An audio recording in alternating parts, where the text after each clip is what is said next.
Mula sa kabisera ng Inglaterra, sa puso ng Britanya, London, UK. London, UK.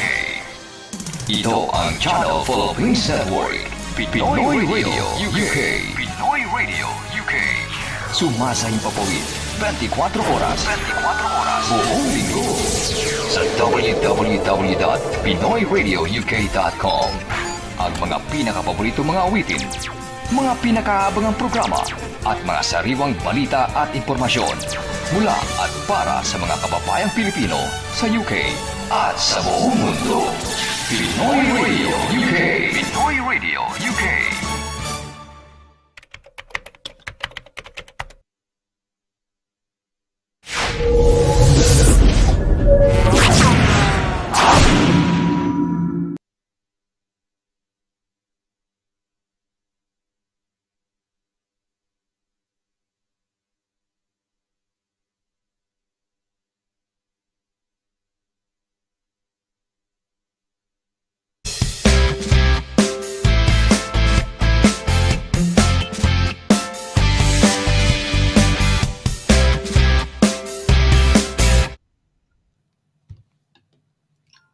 Okay, happy Thursday ho sa inyong lahat. Welcome mo sa ating program. Ako po si SONNY LARAGAN.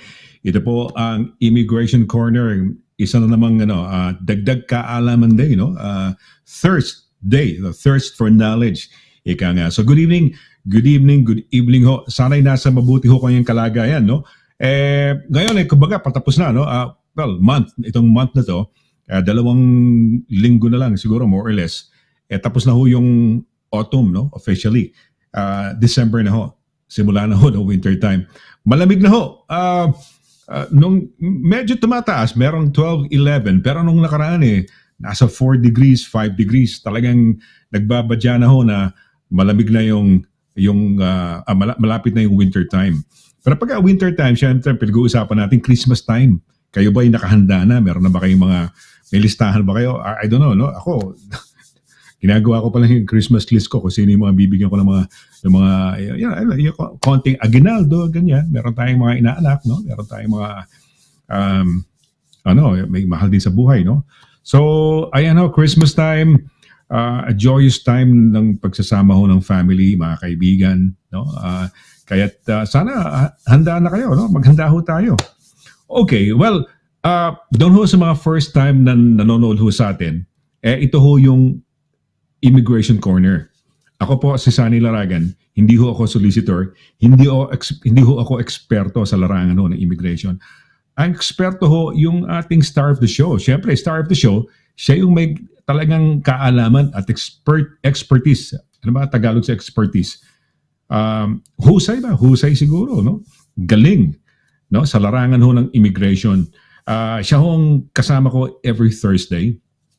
At siya po ang kauna-unahan, the very first solicitor, kauna-unahan hong solicitor dito po sa United Kingdom. Isang honor ho yan, di ba? Yung kauna-unahan ka. Kunyari, kauna-unahan doktor ka sa Pilipinas, sa UK, kauna-unahan kang sigurong naging mayor ng isang town sa UK, kauna-unahan kang naging MP, naging prime minister, who knows, no? Di ba? So ito ho, yung ating kasama, managing partner ho ng Douglas Simon Solicitors, ang kauna-unahang lawyer or solicitor dito po sa United Kingdom. Pakilala ko na, Brains and Beauty ho to. At ilang taon na rin ho namin ginagawa itong Immigration Corner, dagdag kaalaman at nagbibigay kaalaman ho sa inyo. No? So para kung sa ganun, kayo ho ay apektado o meron kayong kakilalang merong immigration concerns or problems or issues, maski paano ho ay matutugunan nitong programang ito. At syempre kung kailangan nyo na mas dagdag na kaalaman at siguro kailangan ho ninyo ng expert advice at gagawa ng inyong kaso or syempre ito hong ating pinakamamahal na abogada. Pakilala ko na, mga kaibigan, ang ating pinakamamahal na abogada, eksperto ho, ang star of the show, Immigration Corner. Pinag-uusapan kaya immigration lawyer. Walang iba kundi si Attorney LIRA Simon CABATBAT. Attorney, happy Thursday. Happy Thursday, Sonny. Sa inyo po lahat. Magandang gabi.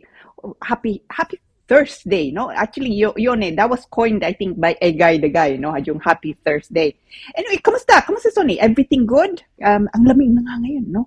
Hopefully you're warm where you are, no? Everything's good so far. Everything's good so far. I was in the Philippines kailan ba? About 3 weeks ago.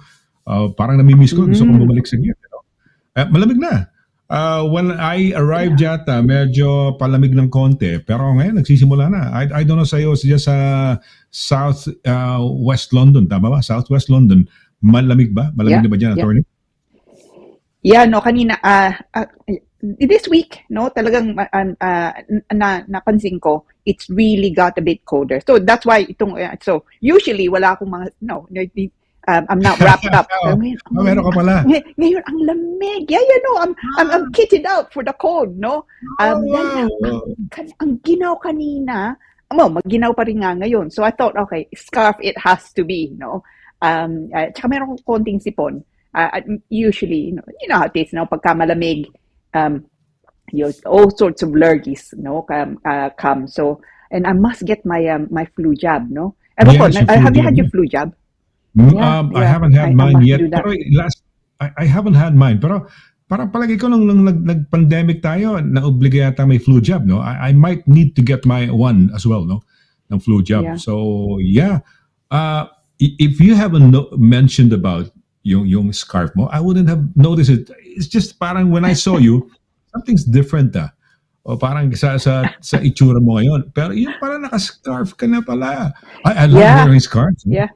I love wearing a scarf during, parang sarap, di ba? Sarap ng pagbuhol-buhol naman ng scarf na gano'n. It makes your neck warm, di ba? Yung lieg, pag warm. So yeah, you look nice with a cold. You're looking fab and glam with a cold, no? And your scarf, no? Well, my little scarf, yun na po.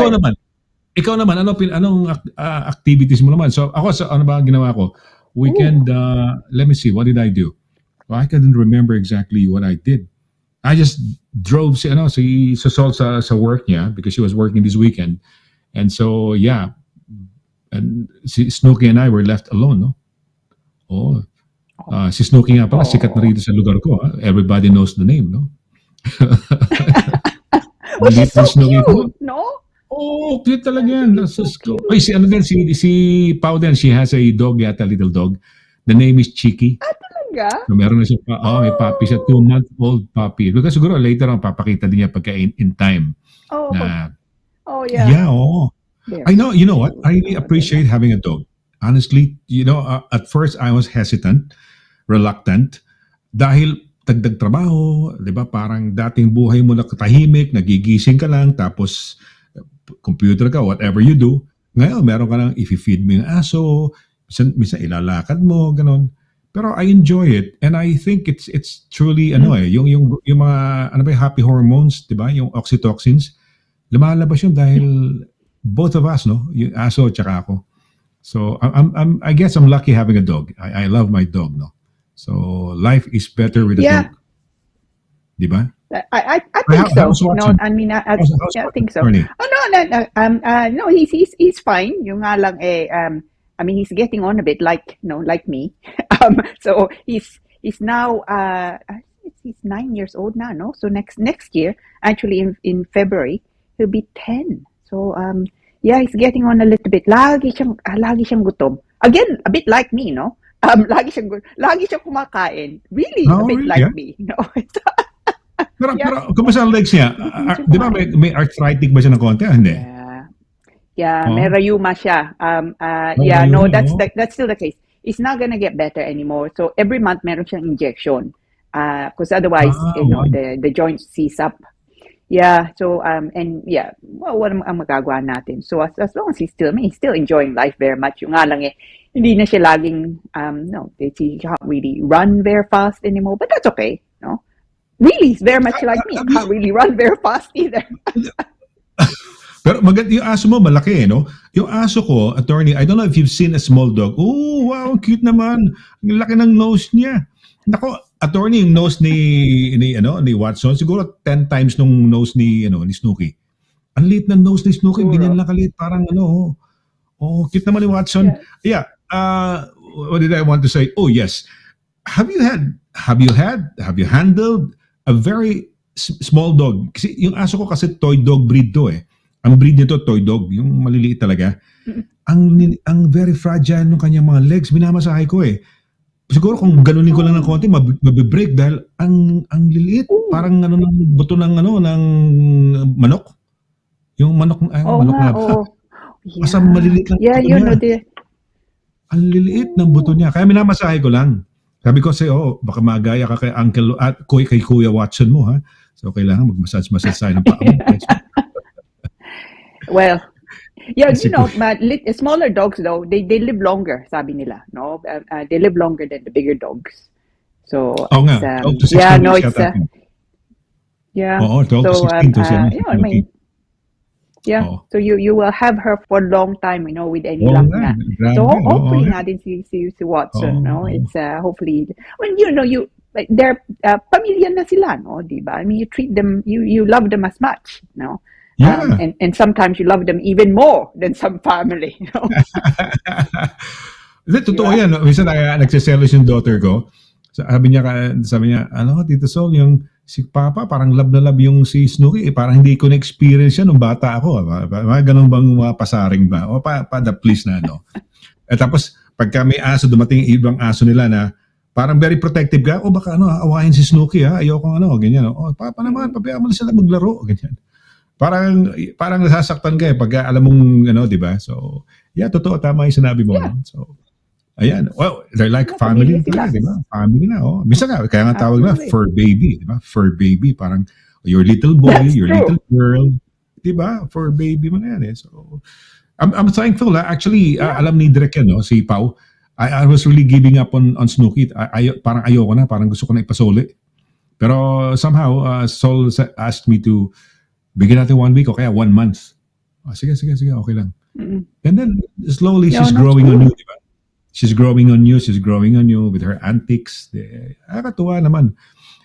Every day na ginawa ng Diyos, lagi ako mas-smile sa face ko because I'm looking at my little dog. Kasi natutuwa ako eh. Playful siya eh. Gano'n, no? Minsan, tatahulan ka, parang gusto mag-play. Gusto niya yung tagubor. Yung hawak-hawak ng dal niya, tapos tagtatag. So, gusto niya yan. So, tuwa siya. So, well, yeah. Tony, teka muna. They're quite clever. Magano tayo ng na tayo ng pangalan yung bragging rights, di ba? Oh, yes. Absolutely. Bragging rights. Yung mga unang bumate, no? Sige. Tingnan natin. Direct, sige. Ano tayo? Teka na, may bumper. Tony, may bumper tayo. May bumper lang. Okay.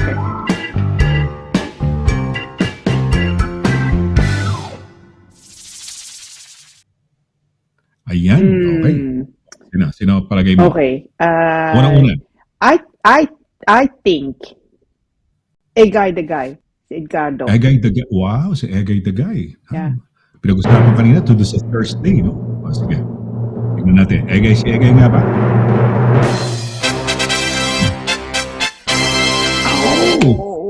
Miss Paner. Kumusta kaya yung baka, no? Yung magandang buhok niya, no? So, maganda buhok niya. So, sabi niya, absolutely. Hello po, sabi niya, Kuya Sonny and Attorney Lira at Derek Pau. At sa lahat, happy Thursday po and stay safe always and stay healthy, everyone. God bless us po. Yeah, ikaw din, Miss Panera, I hope you've had your flu jab, no? Oo nga. Ikaw kailan? May schedule ka na ba, Attorney, ng flu jab mo? Hindi pa. Nakalimutan ko. So, tatawagan ko, I might just go to the pharmacy. They can give that, no? So I think so. Nag-iisip nga ako kasi alam ko I only had it during the pandemic, but prior to that, I was not having my flu jabs except for one time back in 2008 yata. 8 once lang, tapos nagnat ako, hindi ko na ginawa. And then yung last time yung sa during the pandemic yata nag-require sila. Anyway, Miss Paner, mabuhay ka. Maganda pa rin siguro ang buhok niya, no? At kumusta na kung nadagdagan na yung baka niya, no? Tanong natin direct, no? Diba, Attorney? Okay, sige. Sino second natin? Oh, okay. Si, I think, Ma'am Cora. Ma'am Cora. So, nasa Pilipinas pa ba? Nandito na? Nasa Pilipinas. si Gigi! Hi, Uy! Gigi! Oh, si Gigi Elamparo. Gigi no? Elamparo. Yeah. Oh. Yeah, Oh, tama ka. I can never, Elamparo. ako, lagi ko ang pronunciation ko always Elamparo, but I know that's wrong. I think tama ka. Tama ka, Son. Tama ba? So, hi, Elamparo? Gigi. Gigi Elamparo. Yeah, I think Ayan, ikaw Elamparo. tama. Hindi ko alam, tama nga ba, tama. Direk? Tama ba Elamparo? Kasi Elamparo ang magiging ano mo, Elamparo. Elamparo. Yeah, Elamparo. Yeah, Gigi sabi Elamparo. dati. Yung nga. Oo. Yeah. So, sabi po niya, So, good evening. good evening. Good evening, Attorney Good Lira. evening. Yeah. And Kuya Sonny, yeah. Happy si Watson Thursday, matakaw all daw. viewers. Oo. Ayan na nga. Di ba matakaw si God Watson? bless everyone. And also Direct Pound. Have a lovely evening. And Watson and Snooki, of course, no? Watson and Snooki, yeah. No, we mustn't forget them. So it's so funny, no? They're pretty famous, no? Watson and Snooki. Oo nga, oo. So Lagi Watson si silang Snoopy, kinakamusta, no? which is so nice. It's really, Yeah. meron akong, asan ba yung sign ko dito? Meron akong, life is better with a dog. Mamaya pag Yeah. nakita ko, pagkatapos ng ano mo, mahanapin ko kung makikita ko. Yeah, indeed it is. Ngayon ko lang napatunayan, talagang masarap pala may aso. First time owner ko Yeah. dito. Of course, sa Pilipinas meron. Pero sa Pilipinas, hindi mo nun kamukha dito na parang baby na yung mga aso rito. Di ba? May grabe yung aso Yeah, rito. May iba. insurance. Sa Pilipinas ba? May insurance. Yeah. Wala yan. Kakainin mo lang ng tira yan sa Yeah. Pilipinas. Tira, di ba? Okay na. Tama. Dito, hindi. Yun na nga. Pagkain silang sa kanila lang, no? Oh, Toys, sa kanila lang. beds. Uy, may damit si Snooki, attorney ha. May bago siya yung ano siya, yung Talaga. hindi ano siya, ang tawag ko yun, yung bumblebee. Pagkasuot niya yun, mamaya pakita ko rin na siya, mamaya. Tapos naman, didiscuss mo. Ano nga pala didiscuss mo? Parang ano yata, ano didiscuss mo tonight? Ano nga pala, bago natin hulaan yung pangatlo. Ayan, sole responsibility. Ayan, naku, napaka-importante nito. Diyan minsan na nagpe-fail yung mga immigration, di ba? Pagka kung sino yung may sole responsibility. Tsaka ito ba, tatalakayin mo yung, if kunyari, guardian, biglang sabi, yung tita guardian, yung lola guardian, delikado yun. Is it gonna be included in this discussion? Absolutely. Absolutely. Yeah, no. absolutely. Kasama po. Kasama po may yun. mention. Sige. Yeah. Kasi importante ho ito. Yeah, kasi ako, kamukha lola ko nun, guardian. Kung meron kang nanay na nasa abroad at kukunin ka, delikado. Di ba? Mawawala yung soul. Mamaya pag-uusapan ni attorney. Sabi nga sa inyo, hindi ako eksperto, si attorney. Okay. Pangatlo, attorney. Sino ang third natin? Okay. Sige. Okay. See, I think MM Giling. Kaya. Wow, si MM Giling. Sige, Thinking tingnan about natin. it, MM Giling. Ayan, paborito ka ni attorney.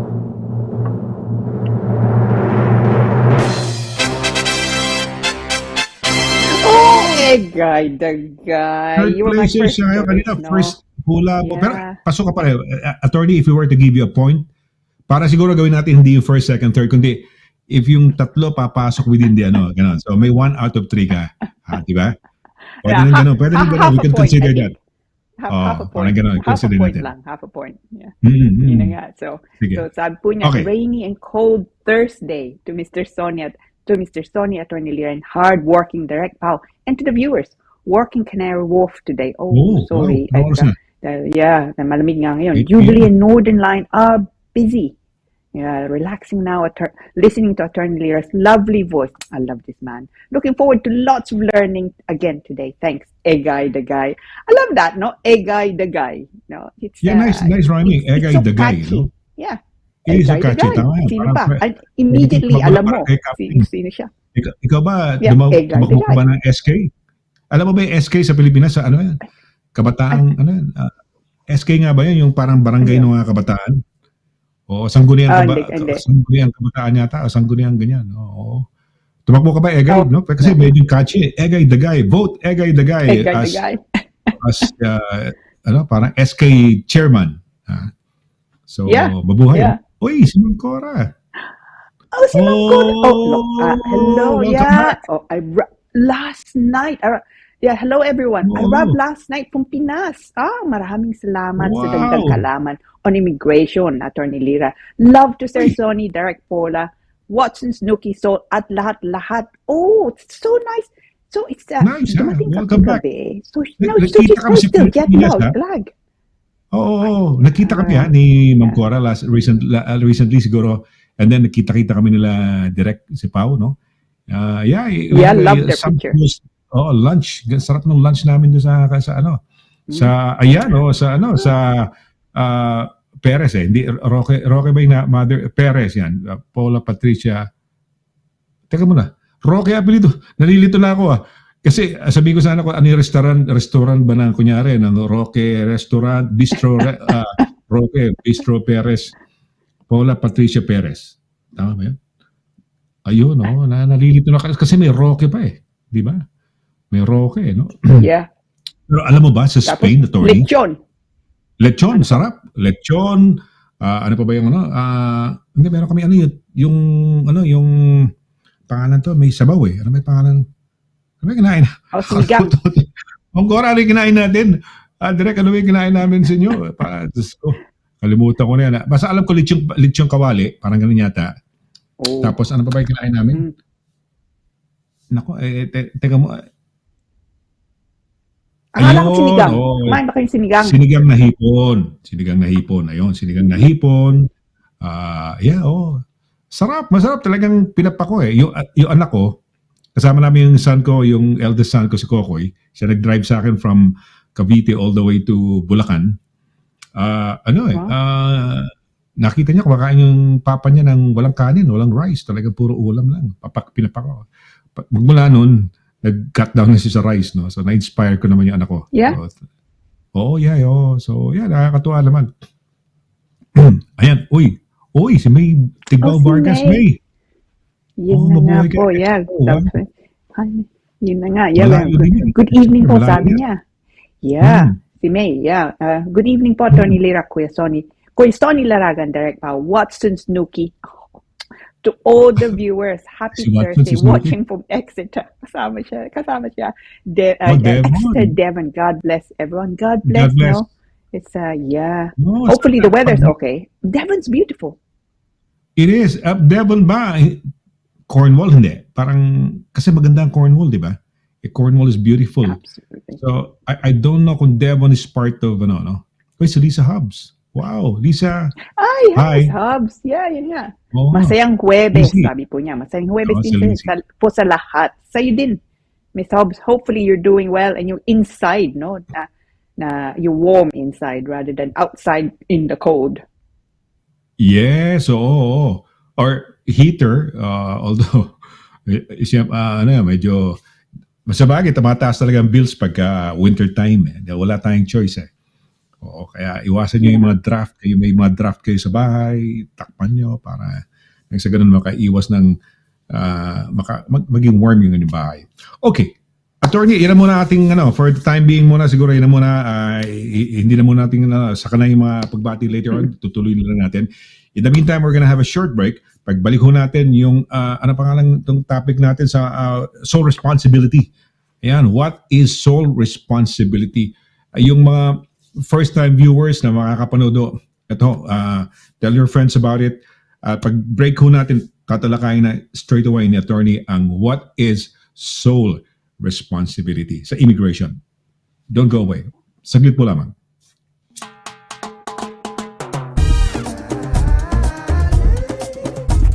%100% all natural. Tasty. Healthy. Versatile. 4 unique flavors. Taste a real sauce. Galettos.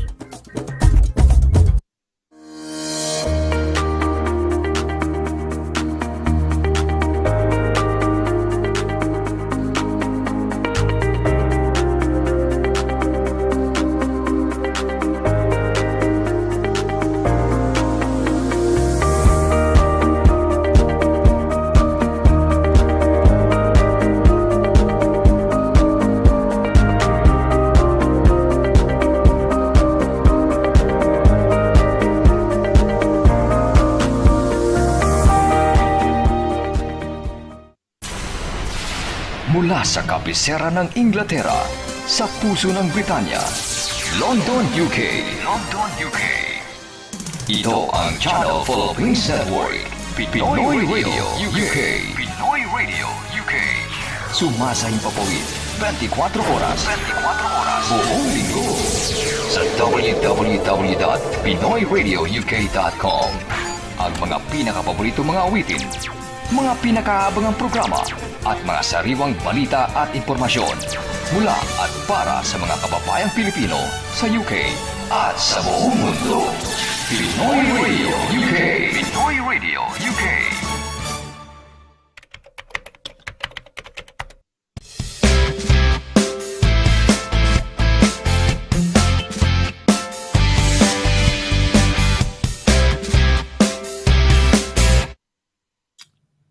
Okay, balik na ho tayo sa programa natin. Ito po ang Immigration Corner. Ako po si SONNY LARAGAN. At syempre, kasama ho natin yung ating pinakamamahal na abogada, no? Managing partner po ng Douglas Simon Solicitors at kauna-unahan hong solicitor dito sa United Kingdom. Syempre, walang iba kundi si Attorney LIRA Simon CABATBAT. Attorney, once again, happy Thursday. And happy Thursday. Siguro, take it away na siguro, para at least masimulan natin. Go ahead, please. Okay, salamat po. Ang topic po natin nga ngayon, ito sole responsibility. What is sole responsibility in relation to immigration nga po, no? Now, itong sole responsibility actually as a concept is I would say the most common reason for refusal, no? Kung kukunin yung mga bata nga dito. I mean, nearly Christmas time. Of course, understandably, most of us think about family nga, no? Gusto nyo silang kunin nga dito, gusto nyo silang kapiling nga. And this truly is the most common reason for refusal to do with children. So, kung meron kayong balak na kukunin yung mga anak nyo, o meron kayong mga kaibigan, o kamag-anak nga na gusto nyo lang kunin ng bata, I would listen to this, no? There's because I'm going to tingnan nga natin maigi kung ang sabi nga ng batas, and I will also give you tips, okay? So ito po, unang-una, as with most applications, ang umpisa have always start with the law. Ano bang sabi ng batas? Okay? Where can you find this? Now, if you're interested to actually look nga at the definition, sole responsibility can be found in Appendix FM, ang tawag, Immigration Rules, no? Part 8 of the Immigration Rules. Now, okay? So, nandun ang batas, and then that is then expanded on, no? By guidance from the Home Office and, of course, case law. So, korte nga, no? So, but before doing any of that, before looking at ano bang guidance, anong kailangan pakita, what does it, when is sole responsibility required? Hindi man lahat na application is needed. No? So for example, kung kukunin yung bata, British na sila, hindi nyo kailangan, of course, napakita itong sole responsibility. But most applications where children nga are involved would require consideration of the sole responsibility principle. No? So, it would apply when you want to bring a non-British child into the United Kingdom to live with you. Okay? And you are already here, meron kayong visa nga dito, limited leave to remain, for example, o kaya you're under the partner route, so nanditong asawa nyo, and then of course, if you've been granted indefinite leave to remain, or indeed kung British na nga kayo. So most applications actually would require consideration of sole responsibility. Some applications, hindi naman problema. So, kung nandito nga so unang-una, kung nandito kayong pareho, no? Nandito ang asawa nyo, nandito din nga kayo, then you don't need to address the sole responsibility. The child will be coming in to join you both. Now, sabihin natin, kinuha kayong asawa nyo, nandito nga kayo, naghiwalay kayo, no? Then the issue of sole responsibility come back into play. O kaya nandun nga yung bata naiwan nga sa atin, nandito na kayo, matagal na kayo dito. Again, the issue of sole responsibility come into play. Now, sole responsibility is defined nga partly by yung batas, also of course guidance from the Home Office and case. The biggest case that deal with the sole responsibility is nearly 20 years old. It's called TD Yemen. It was back in 2006, but it's still very much good law, and it is something you should look at kung gusto nyo makita, kung gusto nyo pag-aralan nga maiging sole responsibility. Now, the Home Office and case law, and of course nga any guidance that's supposed to be looked at by the by Home Office officers when we deciding they look at a whole host of things. So, unang-una, it's really to do with who is in charge of the big decisions in a child's life, no? So, saan sila mag-aaral? Saan sila nag-aaral? Saan sila nakatira? No? Kung may problema, kailangan na lang pumunta sa ospital, sino bang magdidesisyon? Saan sila, kung meron silang pera, no? Who's making decisions about the child's property? No? Now, it doesn't also mean, sole responsibility does not mean there's a minimum time or indeed the maximum time, no? But there's no minimum time to establish sole responsibility. It could be new. No? But of course, kung matagal nga meron kang mapapakitang ebidensya nga that for all the time, no, they've been throughout their childhood, kayo nga bahala, kayo nagdi-decision para sa eskwela, sino mag-aalaga nga sa kanila, ganoon, then you are arguing that you have had sole responsibility. So the longer you have sole responsibility, the better. Now, what's the most common problem? Mga kliyente ko, most common problem is, nandito nga yung magulang. Tapos, matagal na sila dito. Dahil kumakayod nga sila dito, nagpapadala sila sa atin. Yun ang sakripisyo nga nila. And that is a very, very common scenario. No? So, yung bata, kung nasa atin nga, pinapalaki ng, lola o lolo o auntie. No? Yung magulang na isa, yung ama o nanay, it could be na wala na silang pakialam sa bata dahil meron silang ibang pamilya o kaya sila nga din napunta sa ibang bansa. So, there you are able to show potentially sole responsibility, but be careful, no? Ingat po kayo. So, una, tip ko, kung yung bata, matagal na kayo dito, bata ay naalagaan, sabihin natin ng lola niya, no? Do not refer to the lola or auntie as guardian. As soon as you mention the word guardian, it has a different meaning po dito. Dito, they mean a legal guardian. So someone who is actually making decisions about the child's life. So ibig sabihin, sinasabi niyo sa home office na silang bahala sa bata. So that means wala kang sole responsibility. And then o kaya if they say no, in that case there's joint responsibility, no, that doesn't help you. Kailangan yung pakita sole responsibility. So yun. So ingat po kayo pagka inaalaga nga sila ng ibang kamag-anak, pamilya nyo nga sa atin. So do not refer to them as guardians because they most of the time, I would say 99.99% of the time, hindi sila guardian, not in the legal sense. Yung nga lang inaasahan nyo nga lang sila na tumulong, no, sa bata. So wala nga kayo doon. And make that very clear pagka magpapasok kayo ng application na yung sulat nyo nga o yung statement nyo, sabihin nyo nga doon that si Lola nga ang pinapadala nyo dahil yung bata-bata pa, no? Sila nga ang inuutusan nyo pagka may sakit nga yung bata, dalhin sa hospital, for example. So be very clear na kung anong ginagawa ni Lola, that is at your direction. Yung first tip ko. So, sole responsibility can be diluted by you saying, oh, yung Lola o yung auntie ang bahala kung may problema. And as soon as that is held, di may problema kayo. Now, yung asawa nyo, sabihin natin nasa Pilipinas nga sila. Now, kung wala naman silang pakialam sa bata, even though nasa Pilipinas nga sila, that's fine. Yung nga lang, kailangan nyo din sabihin, nanay o tatay, wala nang pakialam sa bata, hindi sila nagkikita. But even if they're seeing each other, no, kailangan nyo nga lang sabihin, i-explain nyo, ano bang ibig sabihin they're seeing each other? Pasko lang ba? Nagkikita sila? No? Nagpapadala ba sila? May pakialam bang ganoon? No? So, it's just be careful again pagka kung nandun pa yung magulang, yung isang magulang Now, the other thing is, and this is something I see all the time, you're told, I've come across clients who have been told nga na kailangan nila ng permiso galing sa tatay o sa nanay, yung natira nga sa atin. No? You don't. Because ang kaso nyo, you have sole responsibility. So if you have sole responsibility, bakit kailangan nyo permiso?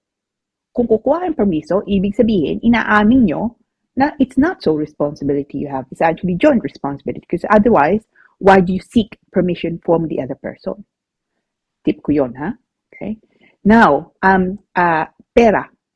Alam ko most of the time nga nandito kayo, kumakayod nga kayo, nagpapadala kayo sa atin. So meron silang kakainin, may eskwela maganda, meron silang titirhan maganda nga, no? So, but money is not enough. Of course, importante nga din mapakita nyo may mga remittances. And kung ako kayo, hindi nga lang padala nyo lahat lang remittances. Tip ko po, ilista nyo.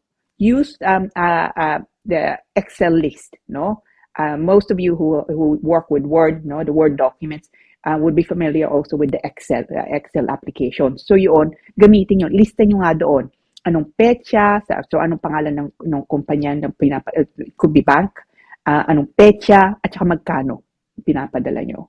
And if you can show that that's been ongoing for a number of years, then all the better. But on its own, and this has been established also by case law, on its own, it does not mean sole responsibility, but it's indicative, yung sinasabi nga nila, it's indicative of sole responsibility. Yun, another tip. So make use of this Excel list. It's a very good tool. Sa makikita nila na buwan-buwan nagpapadala kayo. At saka buwan-buwan, ang total, no, ng buwan-buwan na pinapadala nyo, ganito. And most of the time, it's actually shocking how much you then end up sending, no? Lahat kailangan nga nila. So, and then also don't forget, kailangan nyo pakita, especially kung matagal na nga kayo ditong, hiwalay na kayo matagal na kayong hiwalay sa bata, pakita nyo sabihin nyo, how do you make contact, no? Kung hindi kayo laging umuwi, because sometimes it's just impossible to be able to go back with any frequency. How do you make contact? Ngayon, dati, no, 20 years ago, it was a bit more difficult. Indeed, 30 years ago when I started all this, no, 31 years ago now when I started practicing as a solicitor. Mas mahirap nga yun because 31 years ago, sulatan tayo, no? Ngayon, mainly, nagte-text sa mga tao, nagwa-WhatsApp tayo, no? So try and explain nga and try and have evidence of that. So when you're chatting, maybe you can take a picture nga of the chat. Nag-email nga kayo, email is quite easy. O nag-Facebook nga kayo, you may need to provide nga evidence of Facebook entries. Importante po yun, but the importance become even more kung matagal na kayong hiwalay. Because as I say, a lot of the times, there's nothing you can do about it. Dahil nga, dito kayo kumakayod, hindi kayo lagi nakaka-uwi nga sa atin. So, it's importante nga din mapakita niyo yun, no? So sole responsibility is actually far wider than people may think it is. But if you follow nga yun, so as I say, kahit nandun magulang, naiwan na magulang doesn't mean that there's no sole responsibility. Beware kung yung bata nga inaalagaan ng lola, auntie, ganoon. Do not refer to them as guardians because they're not in the legal sense. Okay? Tinutulungan nga lang kayo. Always prepare a statement. Parang sulat, no? Affidavit. Sabihin nyo nga doon, kailan kayo dumating nga dito, bakit nga kayo nandito, nagtatrabaho kayo, hindi kayo nagpasok ng application sa bata dahil nga at that time or until recently you didn't have accommodation, for example, no? So explain niyo po doon, and explain also why it is that why you say you have sole responsibility, no? So kung kayong bahala ng pag tinitirhan nila. So you can say, until last year I made alternative arrangements for my child's accommodation. Lagay nyo doon, no? So explain it. It's for you, application yun ng bata. So effectively application nyo. And it's for you to satisfy nga the home office that you do, that all the conditions are compliant, no? And it is for you also to show kung sole responsibility is a potential issue, that you have sole responsibility. And it is the, I say again, it's the most common refusal nga, unfortunately. And sometimes it can be quite crucial dahil kung na-refuse kayo on sole responsibility, kung yung bata mag-18 na o 18 na by the time the decision is made, then you may have a problem. So that the older a child is, and the longer also you've been separated nga from them, physically separated from them, the more important it is to focus nga po ditong sole responsibility. No? And sometimes nga, certain things that are submitted, like consent from the tatay or nanay nga who's living in the Philippines, those would be mistakes. So don't do that. No? So just beware nga. And as long as you're careful and you are explaining nga, hopefully hindi magiging problema and so responsibility. But be careful. Okay, attorney. Okay. So sole responsibility, tanong ko lang, how is it? Para lang may idea lang kami. Paano ba yan? Kasi you always keep on saying sabihin ninyo. Ano ba yan? Is it a statement that you have to mention, ganyan? O ano ba yan? Online ba application? How is the application made? So applications now are made online. So it's and all the applications are the same. So if you're applying for a child, it's one application nga, and lahat ng applications to do with children, it would be exactly the same form nga. Now, when I say sabihin nyo, now you can upload two things additionally, in addition to the documents nga in support. And one would be legal representations. No, kung meron kang mga abogado, that for them to prepare, of course. The second one, and this is equally important as legal representations, in statement. So sa atin, we often call it affidavit. So ganon. You can also do it by way of a letter, but I do think that an affidavit or statement nga looks more formal, looks more substantive. So dun yung sasabihin. So you start really with anong pangalan mo, anong address mo nga dito sa UK, anong relasyon mo sa bata, that you're the mother or the father of the child. So the child, ilan sila, no? You're applying for Pedro, who is my eldest son, no, for example, no, and then say, kailan ka dumating dito? Anong status mo? So yung istorya, no, so you have to explain. So bibigyan mo the statement or affidavit nga provides the background to the application. So this goes with everything, no, attorney? Kasi sabi mo pati din sa visitor's visa, visit visa, o yung ano bang another name, visitor's visa yata, tama ba? Visit visa? Tourist, yeah. Ganun din, di ba? If you want to get somebody or meron you have to come up with a statement, di ba? May statement din. So, ganun ba ang process? I mean, anything is a statement lagi? May statement? It's optional. Statements are optional nga. But I think it is for something like this, especially nga kung yung matagal na kayong hiwalay sa bata. This is crucial. Then, otherwise, hindi nila alam eh. Kung hindi mo sasabihin sa home office, hindi nila malalaman. So, statements can be very crucial because that's where you say, okay, itong nangyari. Because otherwise, makikita, kung sabihin natin sinabi nyo nga sa application, when was the last time you saw the child, and you say, 5 years ago or 2 years ago, then the home office may say, well, hang on, 2 years ago, 5 years ago, wala na siyang contact. Ano ba ibig sabihin nito? So they will make a decision based on the documents that you provide. So yung affidavit nga, it actually forms part of, I would say it is one of the most crucial, if not the most crucial application in sport. The only time na one of the few occasions I don't prepare statements nga or affidavits nga for my clients is where the application is made under the points-based system, the skilled worker route, because that's points. And whether or not you have a statement doesn't make any difference. You have to satisfy the points. As soon as you make an application nga, say a spouse, especially itong bata, especially if the sole responsibility issue may come up, importante po statement nyo. So, ang sinasabi, attorney, sa application, parang walang interview masyado, no? Para in your statement, so long as you're very careful na hindi mo sabihin na guardian yung kapatid mo na tita o tito, or yung nanay mo na lola o lolo, as long as hindi mo isulat lang, no mention, there wouldn't be any questions asked. They wouldn't scrutinize or, hey, would like to speak to you. Is there a guardian back home? Ganon, baka mag-slip of the tongue. Sabi niya, oh yeah, my mom's the guardian, my sister is the guardian. So, yun, actually, ikaw lang, yung bang depende sa pagsulat mo, basta careful ka lang na not including anyone as guardian. Ganun ba? Yeah. So when you make an application, two things can happen immediately after the application. So hindi ka nila no, they won't invite you for an interview. They don't do that anymore. What they can do is they can make a phone call, no? And then they would interview.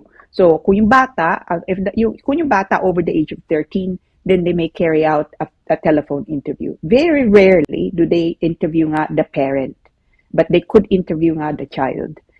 So it's still something that can absolutely come up, no, a possible interview. But I would say siguro in the last since COVID, I suppose, no, since COVID, I have not had a client interviewed, but that could be because especially in ganitong sitwasyon, I always prepare a very thorough, statement.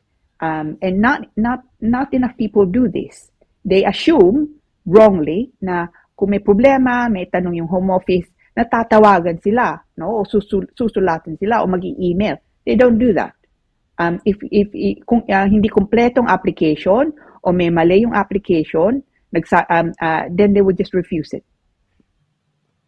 Okay. So walang interview ng anak sa Pilipinas, hindi pupunta sa ano ba tawag dito, sa immigration, hindi, teka muna, sila ba nag-i-interview ng consul officers ganun sa Pilipinas? Hindi na, no? Ibig sabihin, for the past many years, you haven't heard of the child being interviewed sa embassy sa Pilipinas, no? British Embassy. Hindi, okay. So they at least go klaro by phone na. So ayan, at least dagdag kaalaman yan sa atin, no? Okay, siguro magpunta na tayo sa mga questions. May question tayo, no? Sige. Direct siguro yung unang question natin. Sige, go. Okay, galing po to kay Lani. Good evening, Attorney Lira and Sir Sonny. Magtatanong lang po sana ako about dependent visa. Yung sister-in-law ko po kasi hindi ko mabasag kararating lang sa UK. Sa UK. Kasama ang 18-year-old niyang anak under dependent visa. Yung visa po ng sister-in-law ko is valid for 1 year. Pag nag-renew po siya ng visa, magiging dependent pa rin po bang anak niya kahit 18 years old na? Thanks and more power. Galing po to kay Lani. Actually, this is a great question because it's very relevant nga dun sa topic nga natin. So unang-una, Lani, yung isang taon lang binigay ng visa sa sister-in-law mo. Just be careful nga. Last week pinag-usapan nga natin yung BRP, no? So most visas now, all BRPs now will expire on the 31st of December 2024. But hindi ibig sabihin na yung visa matatapos 31st of December 2024. So it could be na mas mahaba nga ang visa niya. So just get her to check that. Now, yung bata, yung question mo nga yung bata, dahil dumating siya dito, kasama ng nanay as a dependent, kahit over 18 na siya, kahit 19 years old na nga siya, o 20 even, no?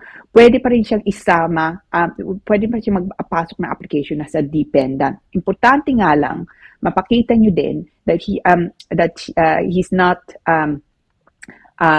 in leading ang tawag nila independent family life, for example, no? So nakatira pa rin siya sa nanay niya. So as long as you're able to show that should be fine. Na kung nagtatrabaho na yung bata, again, be careful. Dahil kung mas mataas ang sweldo ng bata sa nanay nga, then it could be that they can say, they should not necessarily, but they can say, well, no, I mean, hindi na siya umaasa nga sa nanay. But if they're living together, that should still be fine. But be careful kung nagtatrabaho ng bata. So, pero kung yung bata ay nag-aaral, again, that should not be an issue. But absolutely, pwede siya mag-apply as a dependent. Kung nag-aaral, hindi nakatira sa bahay, okay lang. Walang problema. Okay pa rin. Maluwag ang UK law dyan. Yeah. Okay. Yeah, Okay. kung nag-aaral siya nasa university, okay pa rin. Nasa university, okay lang. Dahil kumbaga, parang ano pa rin siya, no? Under the responsibility ng parents, no? Pero so, kunyari gusto magtrabaho, pagka binigyan ng trabaho, tinanong sa sweldo, kailangan, alam niya kung magkano sweldo ng nanay niya, kailangan mas mababa ba? Para bang, teka muna, magpa-part-time lang ako, parang gano'n. Yeah, kasi you have to be careful sweldo niya, yung dependent status niya, wala na. Yeah, I mean, dependency is not dependency is not defined by necessity, no? So kahit mas mataas nga ang sweldo niya, you could still be dependent dahil hindi nga siya nagbabayad ng renta, for example, o kaya pagkain, no? So whatever is left, no, he's saving it, for example. But yung nga lang, kung mas mataas ang sweldo nga niya, just be careful. Dahil kung mataas ang sweldo niya tapos siya nagbabayad ng tirahan niya, no? O hindi siya na nakatira sa nanay o tatay nga nila, o kaya siya nagbabayad ng pagkain niya, that it could be argued, no, that he's no longer, he's leading an independent family life. O kaya kasama na niyang girlfriend o boyfriend niya. No, again, it could be argued that he's leading an independent family life. That's when it can be a bit difficult. Yung dependent visa, ina-apply sa mga anak na below 18. So ito 18. Halimbawa, attorney, ano ba yan? Pagka in-apply ba, kunyari in-apply ng, I don't know, mga a week before the 18th birthday, technically 17 ba siya? Ang application? Yeah. Ganun ba? Yeah. Okay. Yeah. So na-aprobahan. Yeah. Oh, sorry, go ahead. No, tama ka. 17 hindi problema. As long as so ang titingnan nga nila yung anong edad ng bata nung nagpasok siya ng application, not when it's been dealt with. Okay, so 1 week before or even a day before, technically below 18. Okay, so pwede na, dependent na aprobahan na. Meron bang required time na kailangan pumasok na siya? Or let's say, dependent na aprobahan. Ayoko may iwanan yung mga kaibigan ko rito. Gusto ko rito pa, ganyan-ganyan. 19 years old, pumunta 1 year ba? O sabihin na natin 1 year and a half bago she went to the UK. Okay ba yun? Pwede ba yun? No, that presents a problem. No, actually, I had similar case last year na naging problema nga yun. Yung nga sabi mo, yung bata, ayaw niyang sumama muna, no? Umalis muna. Dahil marami daw, yung mamimiss niya daw yung barkada niya, and we suspect that he has a girlfriend nga sa atin. And so, he was very reluctant. Ang problema nga, so you get the visa, so may tatak yung passport nga, no? You get the visa itself. Normally, that's for no more than 1 month nga yung tatak yung vignette, no? Kung lumagpas yon, hindi mo ginamit, then that means making another application for another vignette nga. The problem with that is, it could be that sabihin nila, well, hang on, why did you not leave the United Kingdom? Pagka over 18 ka na, then that may present the problem. So ang payo ko, what I said nga dun sa kliyente ko nga is, look, kunin mo yung bata, sabihin mo sa kanya, kailangan niyang pumasok nga within that time. Na kung gusto niyang bumalik sa atin, pagka meron na siyang visa nga dito, he can do that. And that's exactly what happened. No? Actually, it was about Christmas time nung bumalik siya because namimiss niya nga daw niya yung barkada niya. But as I say, we suspected meron siyang girlfriend. Ganun ang nangyari sa anak ko si Christian. I was able to get my daughter at si Christian, yung bunso ko noon. Yung bunso, ayaw pa, dahil ayun nga, kamukha naman, barkada, may girlfriend pa. So kinukonvince sa mga ate niya na nasa Pilipinas, pumasok ka lang muna, tapos saka ka na bumalik, gano'n, para lang makaano. Pero hindi ko alam na ito, bago ba yan, 1 month lang, kunyari, pagkabigay ng vignette, pag vignette, kailangan within that 1 month period, bibili ka pa ng ticket, attorney. Paano yun? Bibili ka pa ng ticket, bibili. Kasi di ba, minsan pag nag-apply ka ng visa, visitor's visa, hindi naman nila sinasabing, buy your ticket, di ba? You don't have to buy because you don't know when. Paano di ba? So, hindi mo alam kung kailan ka, di ba? So, dito, pangalan nito, bakit ba na-mention ticket? Hindi mo alam di ba? Parang 1 1 month, is that not too short a time tapos nung makuha mo na yung vignette, sinasabi mo? Okay Yeah, lang. Is it ample time to travel to the UK? Well, usually it's ample time, no? Dahil hindi nga lang if you make an application nga ganon, normally, alam mo may matatapos na nga, no? Yung application. So, it's not that bigla nga lang. It's something that you know will happen, or you hope at least na will happen. In the olden days, I mean, we're talking about years ago now, Sonny, you would normally get the vignette for 2 years. And during that time, pwede kang pumasok. Ngayon, it's very strict. So during the COVID time, for example, I had a number of clients nga natatakan sila, bigyan nga sila ng visa, pero hindi sila makapasok, no? For various reasons because nga of COVID. So we had to then apply for another vignette to be stamped nga. And that's a pain. So ang payo ko, yung nga ginawa mo, Sonny, it's exactly correct, no? Pasok nga yung bata dito, pagka nandito na siya, meron nga siya visa. Kung gusto niyang bumalik to just visit, that can happen. Ang problema ko naman dito sa girl ko at saka sa anak ko, siyempre minsan nag-sakit ng ulo ko nyari o titreaten ko sila, pauwi ko na kayo. Alam mo, ayaw na umuwi. Baliktad, noong una, hirap dumating. Pag nung mandito na sa UK, parang, okay itong UK, ang galing parang, di ba, lalo na yung son ko, mahilig sa musika, di ba? UK, number 1 yan sa music, Yan ang number 1, parang money earner niya, mga concerts dito, di ba? Anyway, yun nga, baliktad naman, ayaw naman umuwi na. Dati, ang hirap papuntahin dito. Nung nandito na, hirap ko naman pauwi, ayaw na. No? So, kaya ba, di ba? Iba nga, nagpapakamatay pa, nagpapakahirap makapasok dito sa abroad, di ba? Tapos biglang, ikaw, ang bilis-bilis mo lang nakapasok dito, wala kang problema. No? So, anyway, tama yung story. Tama ka. Tama. Yeah. So ngayon, 1 month, dati 2 years. So yung nangyari sa anak ko, ang tagal, kinonvince. Tagal ng mga kapatid. Sabi, kasi merong moral influence yung kanyang ate, yung ating nasa Pilipinas. So si Bayang, ang tagal, sige na, bunso, punta ka na rin kay Papa, ganyan. Ang tagal, bago Sige na, punta ka muna. Tapos umuwi ka na muna. Kasi kailangan nga yun, di ba, may deadline May siguro, may Opo. Hindi naman pwedeng tatagalin yan na kung kailan mo lang gusto na porke meron ka pwede ka na pumasok na dependent ka na, technically, o anytime mo lang gustong pumunta, pwede, hindi pa pwede, may limitation din. No? Ngayon, 1 month na lang, at least ngayon ko lang nalaman. Ngayon po. Yeah. Okay. So, may next question tayo, direct? Sige, may second question tayo. Sige. Okay, galing po to kay Trina L.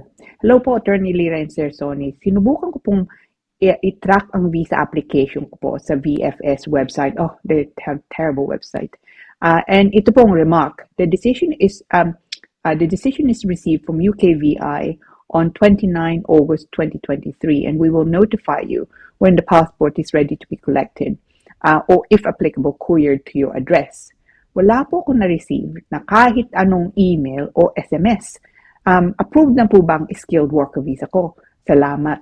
Trina, it can be either way, no? Ito yung sabi nga nila, it's been received. It doesn't mean it's been granted. It certainly does not mean it's been refused. Ang bagal nga nila ngayon. So kung ako ikaw, chase them again. All right? If you don't hear, August pa yun, na tayo ngayon? October na tayo. November. October, November na tayo. Otherwise, you can also lodge a complaint. Okay? But yeah, habulin mo sila. But it doesn't indicate either way, unfortunately. So habulin mo sila. And as I say, if necessary, upgrade it to a complaint. Ayan. Habulin, upgrade it to a complaint. Minsan natatakot na di ba? Parang, baka lalong nagko-complaint ako, baka lalong ma-deny. Hindi naman, there's nothing to worry about, no, Attorney? Hindi. Yeah, no, yun, at this stage, so hindi sila namang magdidesisyon, no? So, and the decision has already been made. So you can't make changes to it, no? So it seems na ginawa na nila, no? So if it's refused, then this chasing was not going to make it better. If it's granted, hindi nila babawiin. So chase. Teka muna, skilled worker, hindi ba ito parang hindi ba ito yung dating work permit, di ba? Hindi ba yan? Yes. More, Tama. okay. Yep, tama So ka. meron employer yan na more or less kaya sila makakapunta sa UK magtatrabaho.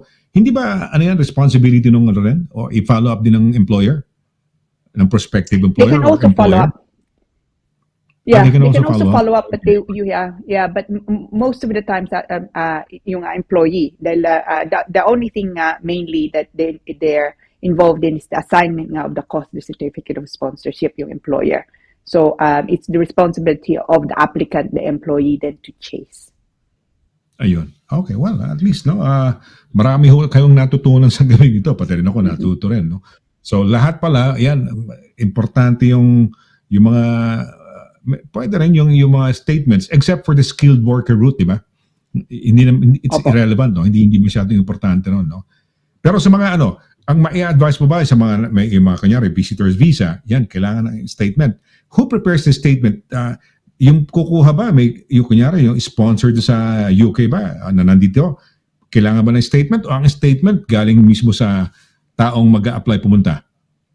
Or both? I normally I normally do sometimes often both. No, it depends really kung anong klase ng application. For visit visas, I normally do both. So yung sponsor nga, so doon natin sasabihin saan kayo titira, may pera ba sila bang sasalo, anong ginagawa nga nila dito, why can't they go, say for example to the Philippines to go visit you, no? And then the applicant also. Dahil kailangan sasabihin mo nga daw kung visit visa ang application, anong babalikan mo, no? Yun pinaka-importante, may babalikan ka ba sa atin, ano bang plano, matatagalan ka ba dito. So usually I prepare two statements from the sponsor and from the applicant. Ayan, okay, well at least dagdag kaalaman ho yun, no? Usually, no? Pero pwedeng mas maganda, advisable yun pati yung applicant sa Pilipinas, hindi lang yung sponsor dito. But has it ever been in the past, for example, strong na yung statement from here or without the need of a statement from the applicant in the Philippines? Yeah. So, for example, recently I submitted an application for a fiancé visa, no? And yung applicant, he's here now. He was in India. So yun, I prepared a very, very brief statement nga para doon sa applicant who's coming in, simply to say, yes, I've read my partner's statement, I confirm the same to be true as far as facts all known to me. No? Ganun nga lang. But most of the, 99% nga of the information was contained in the sponsor statement because the issue was likely to be more yung sponsor, yung kliyente ko nga din, who's in the United Kingdom, yung income niya, the magulo yung income nga niya, and also the length of time that they've been together. So all that was contained in his statement. So it doesn't have to be that they're detailed for both, but depends really kung anong bang magiging kayang problema. So you focus really on the factors that may present a problem. Oh, yung bang statement pwedeng one page? Pwede bang one page lang? Oh, sa experience mo, attorney, sa experience mo doing a statement, anong the most number of pages na mo? May 10 pages, 5 pages, 3 pages? Ano ang pinakamalaki, mahaba o ilang pages? I think my record was something like 15 pages, no? Wow. Pero yun, it was practically a book. Yeah. It was a very complex case nga. It was actually to do with the adult dependent route. And it was to do it was to do with two, well, I say children, but they were actually not children anymore. They were very much adults. Yung nga lang may problema nga sila. So it was about 12, 15 pages. 15, I think, so it was to do with two applicants nga, and it was for their mother's statement nga dito. But that was quite a complex case. Length does not mean quality. So quantity does not equate to quality nga. So importante nga lang, focus on kung alam yung kaso nyo, what's likely to be the problem. Any application that involves children, always bear in mind, is the issue of sole responsibility likely to be an issue? Now, kung sapat naman ang accommodation nga dito, sapat nga din pera nyo nga dito, there's no point focusing too much on those points. Focus nga on the things that may be a problem.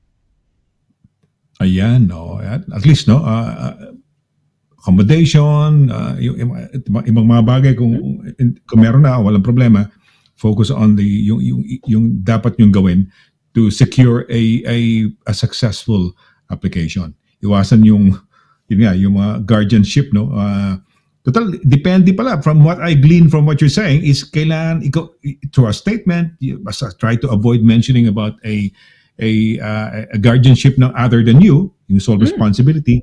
Okay na. And of course, you have to prove that you've been sending money, sabi mo, WhatsApp messages, whatever messages, di ba ngayon? So, bago na eh. So, pwede na yan.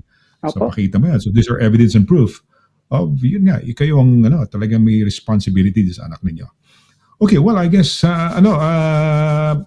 we come to the end of our program at napakaganda, dami nating natutunan, no? Dami nga, bukod ba sa pinag-uusapan si Snooki at saka si Watson, other matters yun.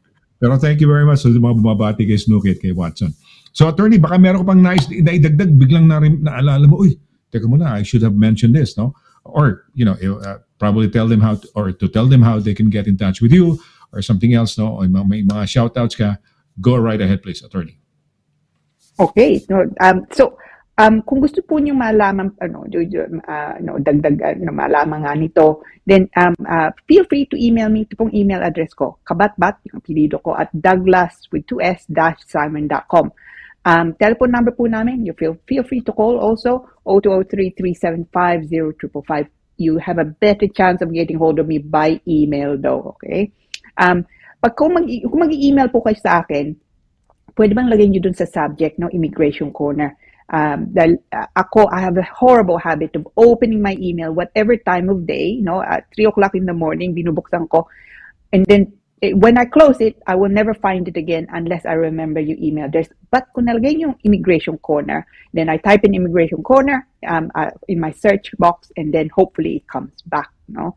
Now, I try and upload nga yung mga articles ko po, tsaka pinag-uusapan nga natin, notes, no, hints, tips, ganon, on our website. So, website po namin, www.douglas-simon.com.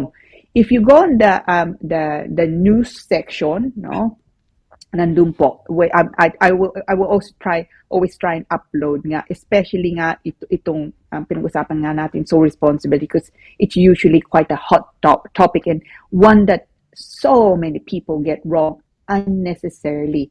So if you want to see nga yung mga tips ganoon, have a look at our website po. But as I say, feel free to email me dito sa email address ko. Okay, well, yan, nakuha nyo na, no? How to get in touch para mas madali, Immigration Corner, no? Kasi itatype mo lang, it's a nice system, type mo lang sa subject matter, lalabas na lahat yun, no? So hindi na kailangan yung inyong emails, baka makalimutan.